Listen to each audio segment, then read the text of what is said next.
2004 में NPS government लेकर आई थी गवर्नमेंट एम्प्लॉयज़ के लिए, जिसे 2009 और 2011 में बाकी सारे सिटीजन्स और प्राइवेट कॉर्पोरेट वालों के लिए ओपन किया गया। साल 2019 से 20 तक कॉर्पोरेट और ऑल सिटीजन मॉडल में एनपीएस के कुल मिलाकर मात्र 22 लाख सब्सक्राइबर्स थे और टोटल एसेट अंडर मैनेजमेंट यानी एयूएम था 54,000 करोड़। 2025 से 26 में ये सब्सक्राइबर बेस 3 गुना बढ़कर हो गया है 75 लाख एंड एयूएम 7 गुना बढ़कर हो गया है 3,49,000 करोड़ का, वो भी इन 3 बड़ी प्रॉब्लम्स के बावजूद। नंबर 1, एनपीएस में जो मैक्सिमम इक्विटी एक्सपोजर आप ले सकते हो वो 75% तक कैप्ड है। नंबर 2, इसमें लॉक इन है 60 ईयर्स का। एंड नंबर 3, आपको रिटायरमेंट के समय इसमें 40% की एन्युइटी यानी एक पेंशन प्लान खरीदना पड़ता है, जिसमें रिटर्न्स बहुत ज़्यादा अच्छे नहीं हैं। इन सारी प्रॉब्लम्स के होने के बावजूद एनपीएस की जो ग्रोथ रेट रही है पिछले कुछ सालों से, वो म्यूचुअल फंड को बीट कर रही है। And NPS is just getting even better क्योंकि पीएफआरडीए लेकर आया है एनपीएस 3.0 और उन्होंने एनपीएस की जो तीनों मेजर प्रॉब्लम्स हैं इसे हेड ऑन टैकल किया है। आप ये तो जानते हैं कि न्यू टैक्स रिजीम में सारे एग्जेम्पशंस डिडक्शंस हट गए हैं। केवल एक बच्चा है 80 CCD जो मिलता है एनपीएस और पीपीएफ के सब्सक्राइबर्स को, जिसमें अब तो 7.5 लाख का एग्जेम्पशन ले सकते हो। मतलब अगर आप 30% टैक्स रिजीम में आते हो तो 2.5 लाख रुपए तक का टैक्स आप बचा सकते हो सालाना, जो कॉर्पोरेट एनपीएस वाले सब्सक्राइबर्स को मिलता है। एंड एनपीएस 3.0 के नए चेंजेस के बाद एनपीएस न सिर्फ कॉर्पोरेट एम्प्लॉयज़ के लिए बल्कि हर बिजनेसमैन के लिए, फ्रीलांसर्स के लिए, प्रोफेशनल्स के लिए भी एक बहुत ही बढ़िया tax efficient viable retirement option बन गया है जो म्यूचुअल फंड से कम्पीट करेगा। तो आज की वीडियो में हम बात करेंगे उन 7 बड़े बदलावों की जो एनपीएस 3.0 में हो रहे हैं। ये भी मैं बताऊंगा कि एग्जिस्टिंग एनपीएस सब्सक्राइबर्स को क्या क्या चेंजेस करने पड़ेंगे, अपने स्ट्रक्चर में क्या नए सब्सक्राइबर्स के लिए एनपीएस एक बढ़िया रिटायरमेंट ऑप्शन है, ये डिस्कस करेंगे। एंड साथ ही साथ मैं आपको बताऊंगा कुछ आइडियाज़ एंड स्ट्रैटेजीज़ जो आप अपने एनपीएस इन्वेस्टमेंट के साथ अब यूज़ कर सकते हैं विद दिस न्यू चेंजेस। इससे पहले कि आप आगे बढ़ें, प्लीज़ चैनल को सब्सक्राइब कर लीजिए, बेल आइकन दबा दीजिए। Change number 1, multiple scheme frameworks. Currently corporate NPS as well as tier 1 all citizen NPS वालों के पास ये 2 तरह के इन्वेस्टमेंट ऑप्शंस हैं। अगर वो ऑटो चॉइस चुनते हैं तो उनके पास ये 4 तरह की स्कीम्स हैं by different pension fund managers. And अगर वो एक्टिव चॉइस चुनते हैं तो अपने इन्वेस्टमेंट को between equities, corporate bonds, government bonds as well as alternate investment funds में इस रेशियो में डाल सकते हैं। यहाँ पर आप ध्यान दीजिए, जो मैक्सिमम एक्सपोजर टुवर्ड्स इक्विटी है वो 75% पर कैप्ड है, चाहे आप एक्टिव चॉइस चुनें या फिर ऑटो। लेकिन 1 अक्टूबर 2025 के बाद गवर्नमेंट ने बोला है कि वो कॉमन स्कीम्स तो एज इट इज़ चलती रहेगी, लेकिन पेंशन फंड मैनेजर्स को ऑप्शन दिया है कि वो न्यू स्कीम्स भी लेकर आए। जो कॉमन स्कीम्स थीं उनमें इक्विटी एक्सपोजर 75% तक कैप्ड था, लेकिन न्यू स्कीम्स में up to 100% equity exposure just like mutual funds government ने अलाउ किया है। पहले ये 4 अलग अलग एसेट क्लासेस थे जिसमें फंड मैनेजर्स इन्वेस्ट करते थे। अब उसमें से यानी ऑल्टरनेट इन्वेस्टमेंट फंड के एसेट क्लास को मर्ज कर दिया गया इक्विटी के साथ ही। मतलब रीट्स, इन्वेस्ट, गोल्ड, सिल्वर, ये सब अब इक्विटी का पार्ट रहेंगे। और इसके लिए गवर्नमेंट ने जो एग्जिस्टिंग एनपीएस का एक्सपेंस रेशियो था कैप्ड एट 0.09%, उसे बढ़ाकर अलाउ किया है 0.3%। Still it is cheaper than most mutual funds. अब जिन लोगों को कंप्लेन थी कि अभी हम यंग हैं और हम नहीं चाहते कि हमारा इक्विटी एक्सपोजर 75% पर कैप्ड रहे, वो कुछ नई स्ट्रैटेजीज इस तरह से फॉलो कर सकते हैं। अब तो 40 ईयर्स अगर वो चाहे तो पूरा का पूरा इक्विटी में डाल सकते हैं।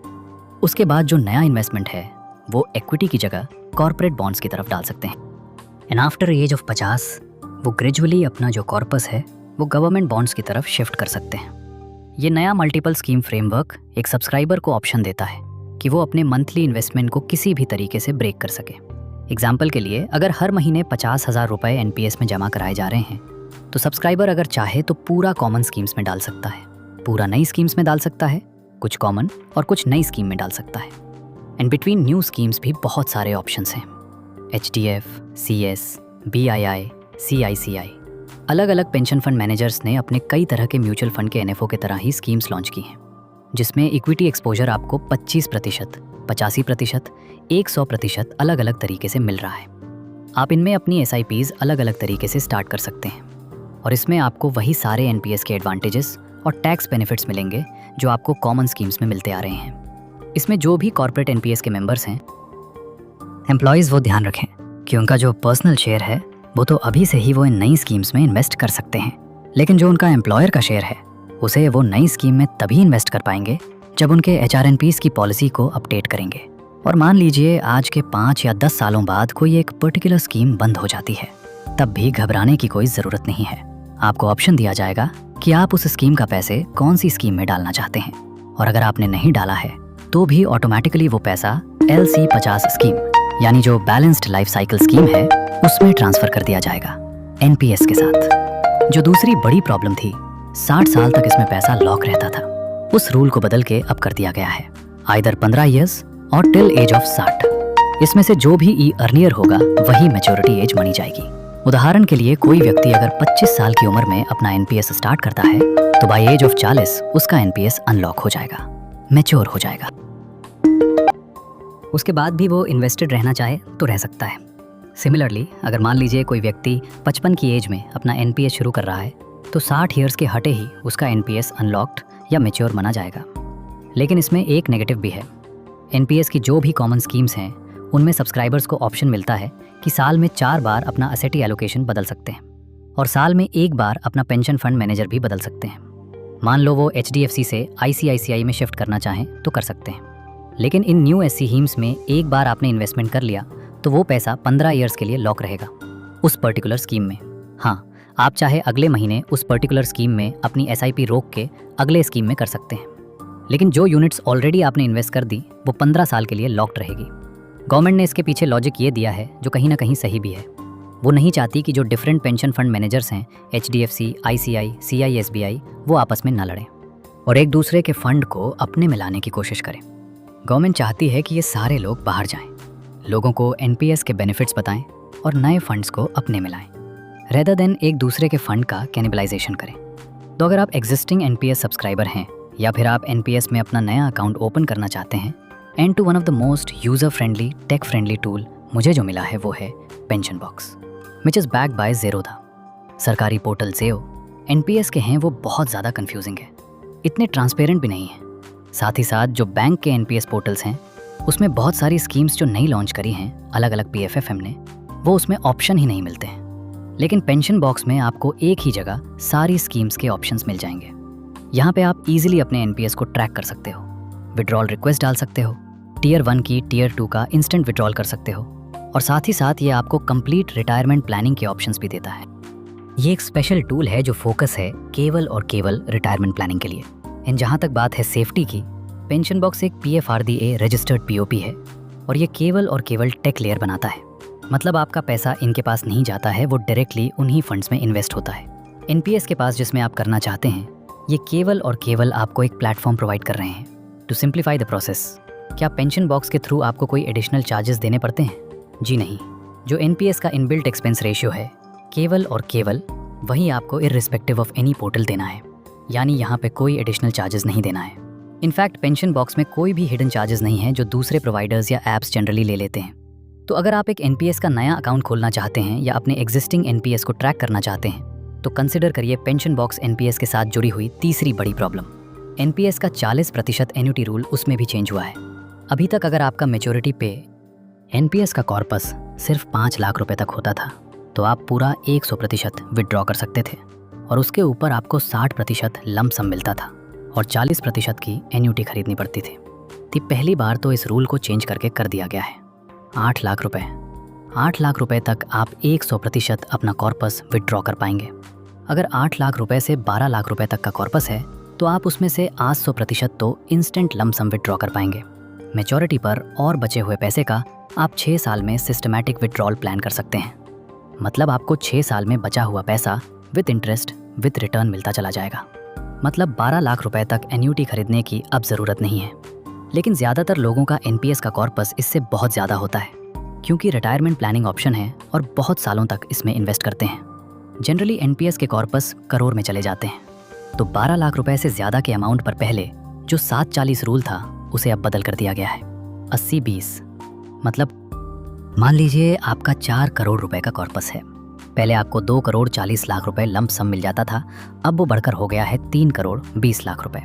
और बचे हुए 20% अमाउंट की आपको एन्युटी खरीदनी पड़ेगी, जिसमें अभी एनुअल 6 से 8% का रिटर्न चल रहा है।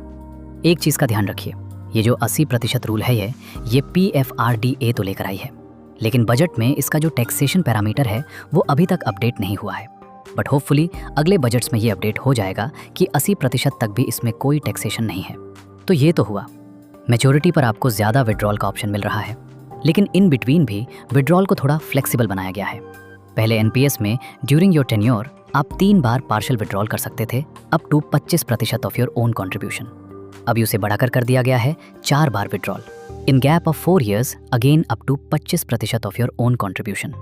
पहले एनपीएस में लोन लेने का कोई ऑप्शन नहीं था, लेकिन अब ऑप्शन दिया गया है कि 25% अपना कॉन्ट्रीब्यूशन निकलने की जगह अगर आप चाहें कि उसे गिरवी रख के लोन ले लिया जाए तो वो ऑप्शन भी अब सब्सक्राइबर्स के पास रहेगा। मतलब इन्वेस्टमेंट टेन्योर के दौरान भी थोड़ी बहुत लिक्विडिटी आपको मिल रही है, लेकिन क्योंकि ये एक रिटायरमेंट ऑप्शन है, गवर्नमेंट नहीं चाहती कि इससे ज़्यादा पैसा उस 15 साल के टेन्योर से पहले बाहर निकल जाए। एनपीएस में अकाउंट ओपन करने की एज को as well as account maintain करने की एज को बढ़ाया गया है। आप बोलेंगे इसमें क्या खास बात हो गई? बहुत सारे सीनियर सिटीजन्स जो रिटायरमेंट के बाद उनको दूसरी जगह नौकरी से ग्रेच्युटी वगैरह का बड़ा पैसा मिलता है, तो अब ये एक बहुत ही बढ़िया ऑप्शन है। रिटायरमेंट के बाद अपना एक्सेस पैसा बहुत सारे लोग एनपीएस में पार्क करके रख सकते हैं, जिसमें इक्विटी रिटर्न आपको मिल सकता है, क्योंकि 100% आप इक्विटी में ये पैसा रख सकते हैं और बाद में यही पैसा उनके नॉमिनी को मिल जाएगा विदाउट किसी टैक्सेशन। कोई इसमें कंपल्शन भी नहीं है कि आपको 20% की या 40% की एन्युटी खरीदना है, क्योंकि अगर पैसा डेथ के बाद मिल रहा है तो 100% पैसा नॉमिनी को मिलता है, वो भी टैक्स फ्री। 6th चेंज, जो सारे कॉर्पोरेट में काम कर रहे एम्प्लॉयज़ के लिए बहुत ही बढ़िया है। तो देखिए, न्यू टैक्स रेजिम में आपको कोई भी एग्जेम्पशन डिडक्शन नहीं मिल रहे हैं, लेकिन अगर आप एनपीएस के सब्सक्राइबर हैं तो आपको 7.5 लाख तक का एग्जेम्पशन मिल सकता है अंडर सेक्शन 80C(c)(d), और इसकी लिमिट को बढ़ाकर पहले 10% ऑफ बेसिक डीए थी, इसे बढ़ाकर अब कर दिया गया है 14% of basic plus DA. Example के लिए, अगर किसी एम्प्लॉय की सैलरी है 7 लाख रुपए, सीटीसी पहले पूरा पैसा उसके पास आ रहा था, पूरे पर उसका टैक्स लग रहा था, लेकिन अब अगर वो अपने एम्प्लॉयर को बोल के अपना एनपीएस स्टार्ट करवा देता है और एम्प्लॉयर को बोलता है मेरा 7.5 लाख रुपए आप एनपीएस में डलिए, तो ये 7.5 लाख रुपए का पूरा अमाउंट 80C(c)(d) के तहत एग्जेम्प्ट हो जाएगा, यानी 30% टैक्स ब्रैकेट में अगर वो आ रहा है। व्यक्ति जो आ ही रहा है तो 2.5 लाख रुपए की सीधी बचत है। ये पैसा लॉक्ड रहेगा 15 सालों के लिए, लेकिन इक्विटी एक्सपोजर है 12 से 14% तक का, इसमें रिटर्न बन सकता है, और जब ये पूरा अमाउंट मैच्योर होगा तब भी टैक्स फ्री इस व्यक्ति को मिल जाएगा। तो it's a very good deal अगर आप टैक्स सेविंग करना चाहते हो और आप हायर सैलरी ब्रैकेट में हो। लास्ट पॉइंट, जो भी लोग भारत छोड़कर जाना चाहते हैं, अब उनके लिए गवर्नमेंट ने बोला है कि आपको 100% एनपीएस, जैसे ही आपने अपनी सिटीजनशिप अनाउंस करी या पासपोर्ट आपने छोड़ दिया और दूसरे कंट्री में सेटल हो गए, तो 100% एनपीएस आप विड्रॉ कर सकते हैं, कोई रूल रेगुलेशन नहीं। प्लस डेथ के केस में या मिसिंग पर्सन के केस में बिना किसी पेपर वर्क के ज़्यादा केवल और केवल एफआईआर की कॉपी या एक डिक्लेरेशन पर 20% का जो एनपीएस अमाउंट है वो सीधे डिसीज्ड या मिसिंग पर्सन की फैमिली को दे दिया जाएगा, और बचा हुआ पैसा जब पेपर वर्क कंप्लीट हो जाएगा तब जल्दी से दे दिया जाएगा ताकि उन्हें इमीडिएटली सपोर्ट मिल सके। अगर आपके कोई क्वेश्चन हैं, कोई सजेशन हैं तो कमेंट्स में डालिए। वीडियो धन्यवाद।